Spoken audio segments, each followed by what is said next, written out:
Welcome to Free to Cook. In this episode we're going to be making our own chicken stock. Nothing beats homemade chicken stock. Store-bought stock has a lot of salt in it and it can affect the taste of the dish. I made this batch of stock specially for my paella recipe, which you can find on the channel. By making your own stock you'll have full control over the seasoning of your dishes.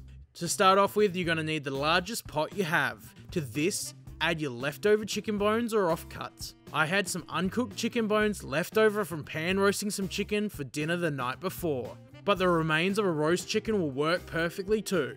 Next, add 2 onions cut into quarters with the skin left on. The skin of the onion will add colour to the stock. Add 2 or 3 roughly chopped carrots. It's also great to add some celery, but I didn't have any at the time. Then some fresh thyme, you can also use dried, followed by some fresh rosemary.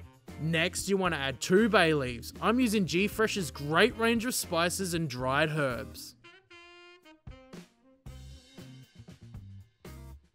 Then add 8 or 9 whole black peppercorns. 2 teaspoons of garlic, whole or minced works fine. Finally, pour in as much water as your pot can hold, but make sure to give yourself a bit of a buffer. This is in case the heat spikes because you don't want your liquid to overflow. Place the pot over medium heat. You'll need to adjust your temps up or down until your water is just simmering. The length of time you want to leave it is a personal choice. I normally leave mine simmer for 4 hours, but you can go as long as 12.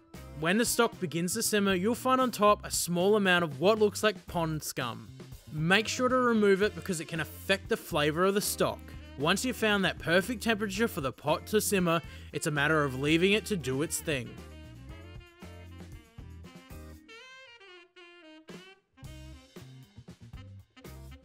So it's been about 5 hours at this point. This stock is looking and smelling amazing. It's reduced down nicely and all the ingredients have released all their wonderful flavours. It's time to take it off the heat. Then you want to find another pot or a bowl that you can transfer the stock to. Using a strainer, pour the stock through to remove any large pieces of veg or meat. Some people like to strain it a number of times to make sure they get rid of everything, but I'm not that fussy. Let the stock cool before placing it into containers. I've poured most of the stock into containers that can go in the freezer. I've kept a jar of stock for cooking paella. Make sure to check out that video. There you have it. Beautiful homemade chicken stock. Store-bought stock has a lot of salt in it and can affect the taste of dishes, so taking the time to make your own is really worth it. If you found this recipe helpful, don't forget to share it, subscribe to the channel, like us on Facebook, follow us on Instagram, and if you have any recipe suggestions, leave them in the comments.